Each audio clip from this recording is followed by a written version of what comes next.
ஓம் சாந்தி. Murali date 9/8/2024.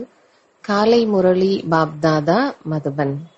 Baba கூறுகின்றார், இனிமையான குழந்தைகளை, இந்த பிரம்மா சத்குருவின் தர்பாராக இருக்கின்றார். இவருடைய புருவ மத்தியில் சத்குரு வீற்றிருக்கின்றார். அவர்தான் குழந்தைகளாகிய உங்களுக்கு சத்கதி கொடுக்கின்றார். கேள்வி: தந்தை தன் குழந்தைகளை எந்த அடிமைத்தனத்திலிருந்து விடுவிக்க வந்திருக்கின்றார்? பதில்: இந்த சமயத்தில் குழந்தைகள் இயற்கை மற்றும் மாயைக்கு அடிமையாகி இருக்கின்றனர். தந்தை இந்த அடிமைத்தனத்திலிருந்து விடுவிக்கின்றார். இப்போது மாயை மற்றும் இயற்கை இரண்டுமே கஷ்டப்படுத்துகின்றன. சில சமயங்களில் புயல் வீசும், சில சமயங்களில் பஞ்சம் ஏற்படும். பிறகு இயற்கை முழுமையாக உங்களுக்கு அடிமையாகும் அளவு நீங்கள் எஜமானன் ஆகி விடுகின்றீர்கள். மாயாவின் சண்டையும் ஏற்படுவது இல்லை. ஓம் சாந்தி. இனிமையிலும் இனிமையான ஆன்மீக குழந்தைகள் புரிந்து கொண்டிருக்கின்றனர். பரம தந்தையாகவும் பரம ஆசிரியராகவும் பாபா இருக்கின்றார். அவர் உலகின் முதல் இடை கடைசியின் ரகசியத்தையும் புரிய வைக்கின்றார். பிறகு பரம குருவாகவும் இருக்கின்றார். ஆக இவர், அதாவது பிரம்மா, சத்குருவின் தர்பாராக இருக்கின்றார். தர்பார் நடக்கின்றது அல்லவா? குருவின் தர்பார். அது வெறும் குருவின் தர்பார், சத்குரு அல்ல. ஸ்ரீ ஸ்ரீ 108 என்று சொல்லிக் கொள்வார்கள். சத்குரு என்று எழுதப்பட்டிருக்காது. அவர்கள் குரு என்று மட்டுமே கூறுகின்றனர். இவர் சத்குருவாக இருக்கின்றார். முதலில் தந்தை, பிறகு ஆசிரியர், பிறகு சத்குரு. சத்குரு தான் சத்கதி கொடுக்கின்றார். சத்யுகத்திலும் திரேதா யுகத்திலும் பிறகு குரு இருக்க மாட்டார்கள். ஏனென்றால் அனைவரும் சத்கதியில் இருக்கின்றனர். ஒரு சத்குரு கிடைக்கும் போது மற்ற அனைத்து குருமார்களின் பெயரும் முடிந்து போய்விடும். அனைத்து குருமார்களில் குருவாக இருக்கின்றார், உயர்வானவராக இருக்கின்றார். பதிகளுக்கெல்லாம் பத்தி என்று கூறுகின்றனர் அல்லவா? அதுபோல அனைவரையும் விட உயர்வானவராக இருப்பதால் இப்படி கூறுகின்றனர். நீங்கள் பரம தந்தையின் அருகில் அமர்ந்திருக்கிறீர்கள். எதற்காக? எல்லைக்கப்பாற்பட்ட ஆஸ்தியை எடுப்பதற்காக. இது எல்லைக்கப்பாற்பட்ட ஆஸ்தி. தந்தையாகவும் இருக்கின்றார், ஆசிரியராகவும் இருக்கிறார். மேலும் இந்த ஆஸ்தி புதிய உலகமாகிய அமர லோகத்திற்கானது, நிர்விகாரி உலகத்திற்கானது. புதிய உலகம் நிர்விகாரி உலகம் என்றும், பழைய உலகம் விஷம் நிறைந்த உலகம் என்றும் சொல்லப்படுகின்றது. சத்யுகம் சிவாலயம் என்று சொல்லப்படுகிறது. ஏனென்றால் அது சிவ் பாபாவால் உருவாக்கப்பட்டது. விஷம் நிறைந்த உலகம் ராவணன் உருவாக்கியது. இப்போது நீங்கள் சத்குருவின் தர்பாரில் அமர்ந்திருக்கிறீர்கள். இதை குழந்தைகளாகிய நீங்கள் தான் அறிவீர்கள்.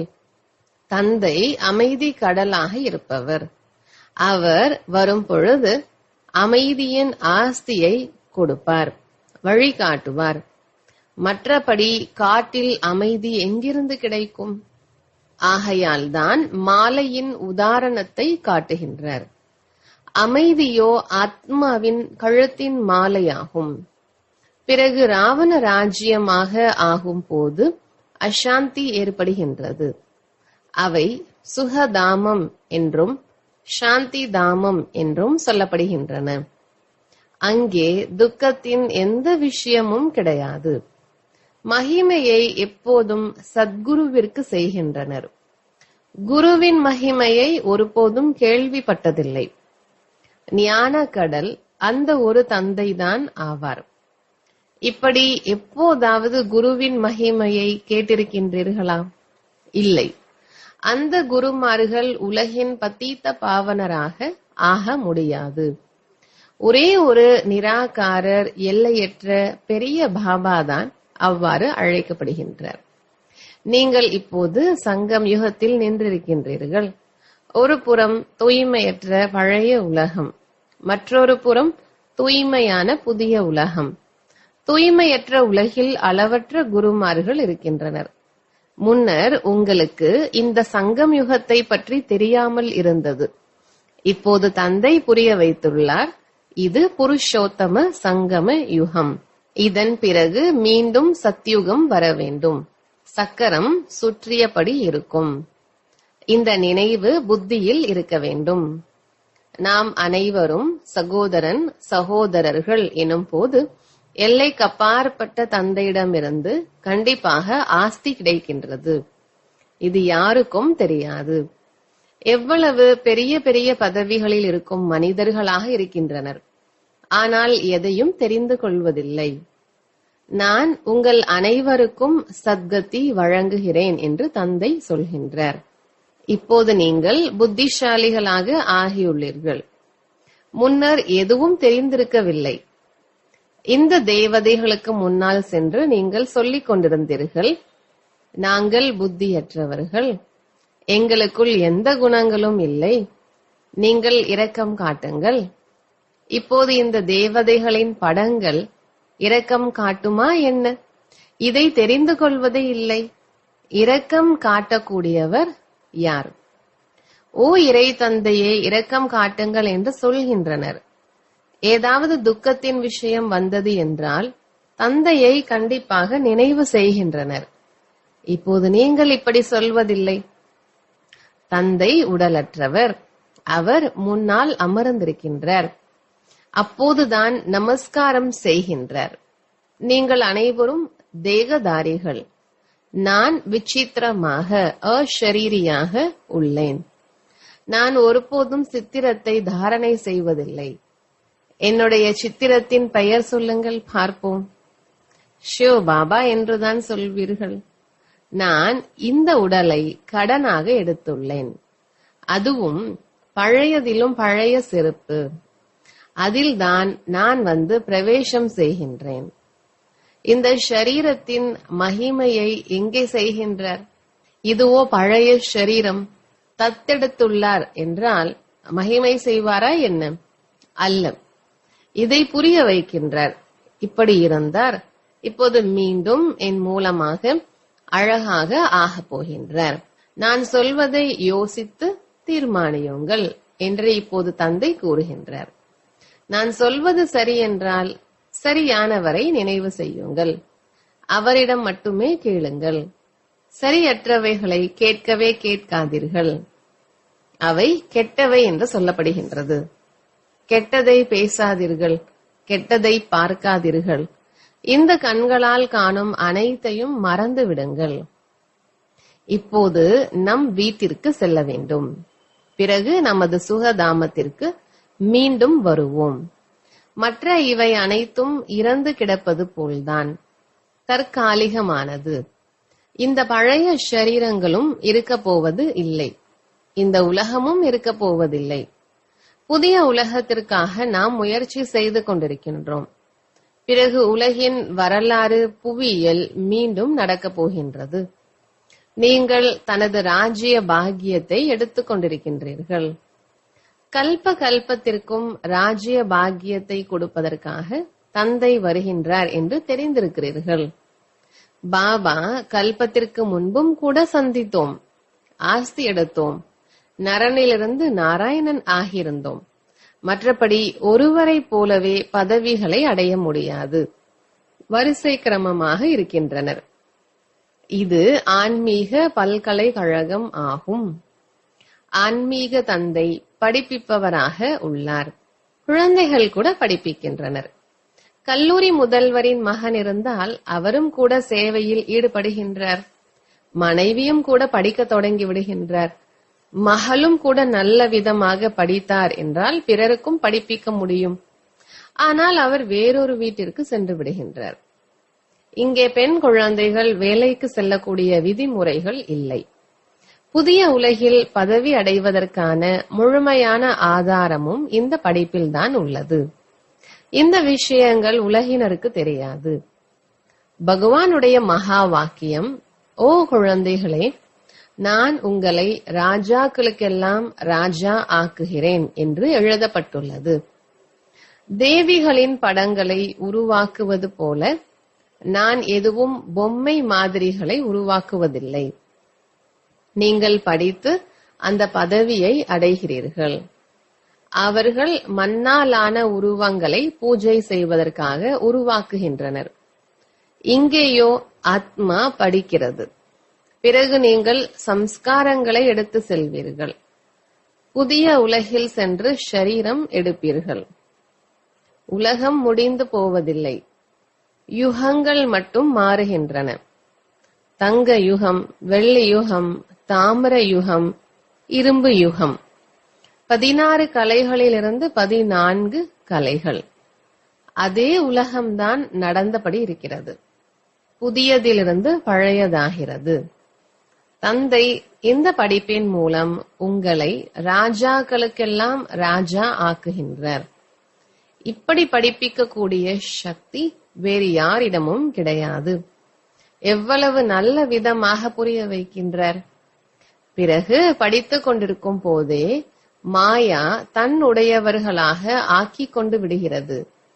பிறகும் கூட யார் யார் எவ்வளவு படித்தார்களோ அதற்கு தகுந்தாற் போல அவர்கள் சொர்க்கத்தில் கண்டிப்பாக வருவார்கள்.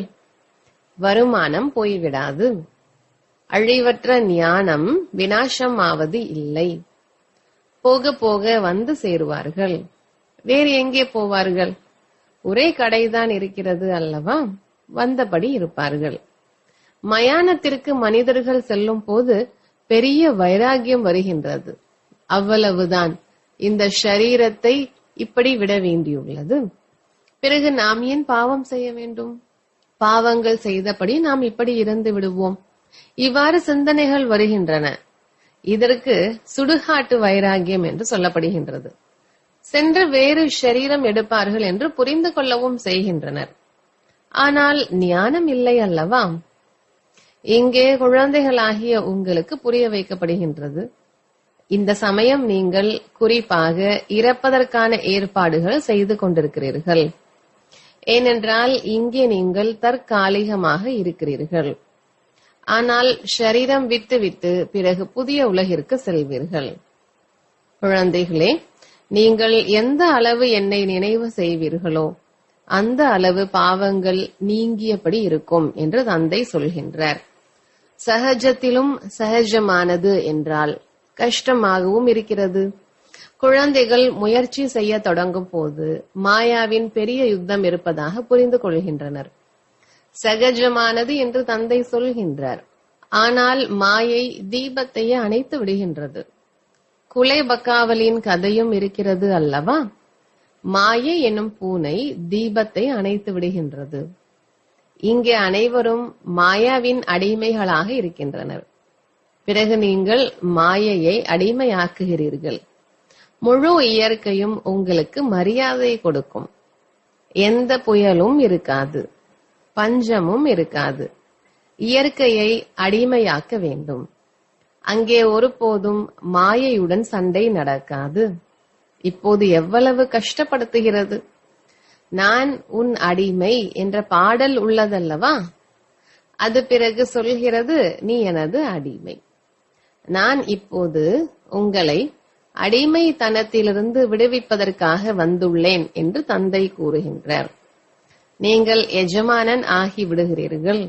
அது அடிமை ஆகிவிடும். கொஞ்சம் கூட கஷ்டம் இருக்காது.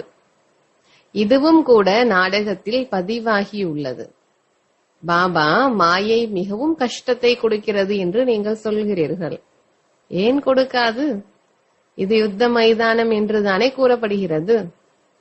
மாயையை அடிமையாக்குவதற்காக நீங்கள் முயற்சிக்கிறீர்கள். அப்போது மாயை கூட உங்களை அலைகழிக்கிறது. எவ்வளவு கஷ்டப்படுத்துகிறது, எவ்வளவு பேரை தோற்கடிக்கின்றது. பலரை ஒரே அடியாக சாப்பிட்டு விடுகிறது, விழுங்கி விடுகிறது. சொர்க்கத்தின் எஜமான் ஆகின்றனர். ஆனால் மாயை சாப்பிட்டபடி இருக்கிறது. அதன் வயிற்றில் விழுந்தது போல் இருக்கின்றனர். ஒரு பகுதி மட்டும் வெளியே இருக்கிறது. மற்ற அனைத்தும் மாயாவின் உள்ளே இருக்கிறது. இதை சேறு புதைகுழி என்றும் சொல்கின்றோம். எத்தனை குழந்தைகள் சேற்றில் விழுந்து கிடக்கின்றனர், கொஞ்சமும் நினைவு செய்ய முடிவதில்லை.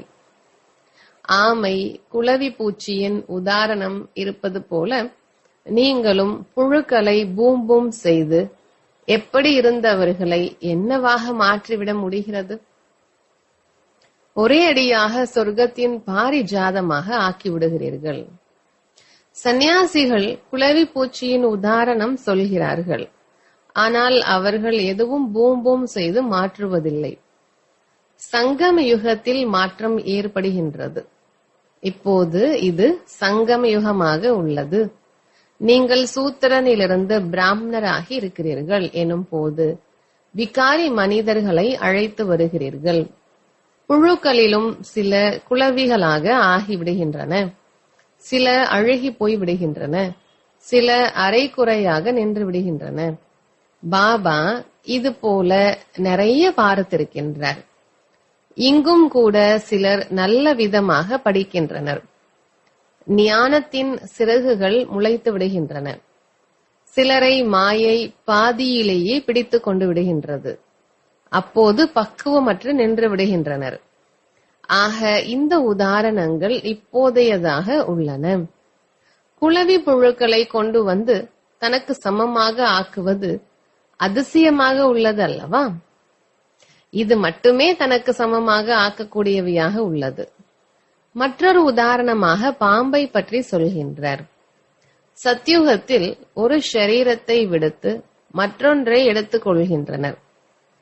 இப்போது ஷரீரம் விட வேண்டும் என்று சட்டென்று காட்சி தெரிகிறது. ஆத்மா வெளியேறி மற்றொரு கர்ப்ப மாளிகையில் சென்று அமர்கிறது. இவர் பிரம்மா கூட ஒரு உதாரணத்தை காட்டுகின்றார். கர்ப்ப மாளிகையில் அமர்ந்தார். அவருக்கு வெளியே வர மனமே வரவில்லை என்றாலும் கூட வெளியில் கண்டிப்பாக வரவே வேண்டியுள்ளது. இப்போது குழந்தைகளாகிய நீங்கள் இருப்பது சங்கம யுகத்தில். ஞானத்தின் மூலம் இப்படிப்பட்ட புருஷோத்தமராக ஆகிறீர்கள்.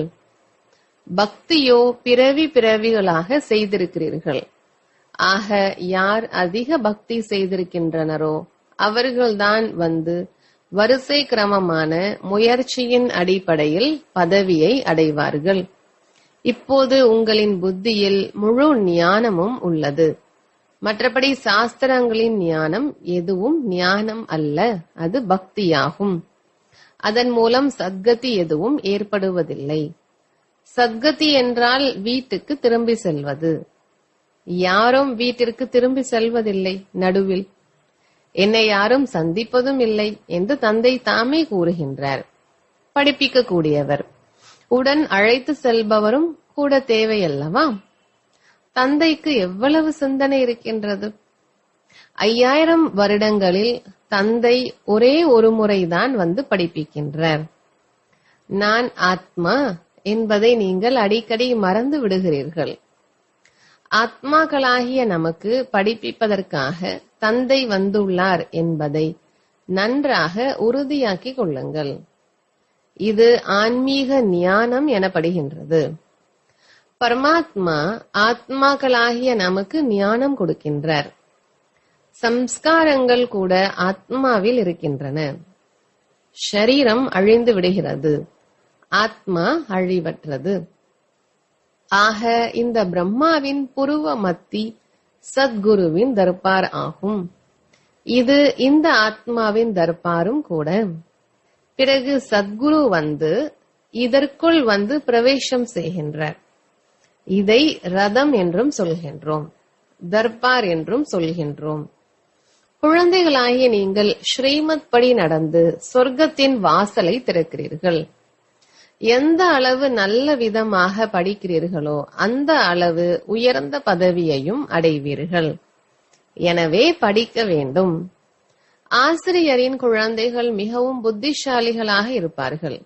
ஆனால் சொல்வார்கள் அல்லவா, கங்கைக்கு அருகாமையில் உள்ளவர்கள் கங்கையின் அருமையை பற்றி தெரிந்திருக்கவில்லை. பாபா பார்த்திருக்கின்றார். முழு நகரத்தின் குப்பையும் கங்கையில் சென்று சேருகின்றன. பிறகு அதை பதீத பாவனி என்று சொல்வார்களா? மனிதர்களின் புத்தி எப்படி ஆகிவிட்டது பாருங்கள். தேவிகளை அலங்கரித்து பூஜை முதலானவைகள் செய்து நீரில் மூழ்கடித்து விடுகின்றனர். கிருஷ்ணரை கூட மூழ்கடிக்கின்றனர். அதுவும் கூட மிகவும் கௌரவமற்ற முறையில் மூழ்கடிக்கின்றனர். வங்காளத்தில் இப்படி மூழ்கடிக்கும் போது அதன் மீது காலை வைத்து கூட அழுத்தி மூழ்கடிக்கின்றனர். வங்காளத்தில் முதலில் இந்த வழக்கம் இருந்தது. யாராவது உயிர் பிரிந்து செல்லும் நிலையில் இருந்தால் அவரை உடன் கங்கைக்கு எடுத்து செல்லும் பழக்கத்தை வைத்திருந்தனர். அங்கே நீருக்குள் போட்டு ஹரி ஹரி என்று சொல்லுங்கள், ஹரி என்று சொல் என்று சொல்லிவிட்டு வாயில் நீரை விட்டுக் கொண்டே இருப்பார்கள். இப்படியாக உயிரை விட வைத்துக் கொண்டிருந்தார்கள். ஆச்சரியமாக உள்ளதல்லவா? இப்போது குழந்தைகளாகிய உங்கள் புத்தியில் வரிசை கிரமமான முயற்சிக்கு தகுந்தாற் போல ஏற்றம் வீழ்ச்சியின் முழுமையான ஞானம் உள்ளது. நல்லது. இனிமையிலும் இனிமையான காணாமல் போய் கண்டெடுக்கப்பட்ட குழந்தைகளுக்கு தாயும் தந்தையுமான பாப் தாதாவின் அன்பு நினைவுகள் மற்றும் காலை வணக்கம். ஆன்மீக குழந்தைகளுக்கு ஆன்மீக தந்தையின் நமஸ்காரம். தாரணைக்கான முக்கிய சாரம். முதலாவது, தந்தை சொல்வதை மட்டுமே கேட்க வேண்டும். மேலும் சரி எது என தீர்மானிக்க வேண்டும். சரியான வரைதான் நினைவு செய்ய வேண்டும். சரியற்ற விஷயங்களை கேட்கக்கூடாது, பேசக்கூடாது, பார்க்கவும் கூடாது. 2, படிப்பை நல்ல விதமாக படித்து ராஜாக்களுக்கெல்லாம் ராஜாவாக ஆக வேண்டும். இந்த பழைய சரீரம் மற்றும் பழைய உலகத்தில் தன்னை தற்காலிகமானவராக புரிந்து கொள்ள வேண்டும். வரதானம்: ஒருநிலைப்படுத்தும் சக்தியின் மூலம் அடிமை நிலையை மாற்றக்கூடிய அதிகாரி ஆத்மா ஆகுங்கள். விளக்கம்: பிராமணன் என்றால் அதிகாரி ஆத்மா. ஒருபோதும் எதற்கும் அடிமையாக முடியாது. தனது பலவீன சுபாவ சம்ஸ்காரத்திற்கும் வசமாக மாட்டார்கள். ஏனெனில் சுபாவம் என்றால் தனக்காக மற்றும் அனைவருக்காகவும் ஆன்மீக உணர்வுடன் இருப்பதாகும். அவர்கள் பலவீன சுபாவத்திற்கு அடிமையாக முடியாது. மேலும் அனாதி ஆதி சம்ஸ்காரங்களின் நினைவின் மூலம் பலவீன சம்ஸ்காரங்களும் எளிதாக மாறிவிடும்.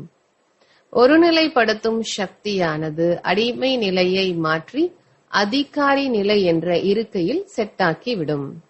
ஸ்லோகன்: கோபம் என்பது ஞானம் நிறைந்த ஆத்மாக்களுக்கு மிகப்பெரிய எதிரியாகும். நல்லது. ஓம் சாந்தி.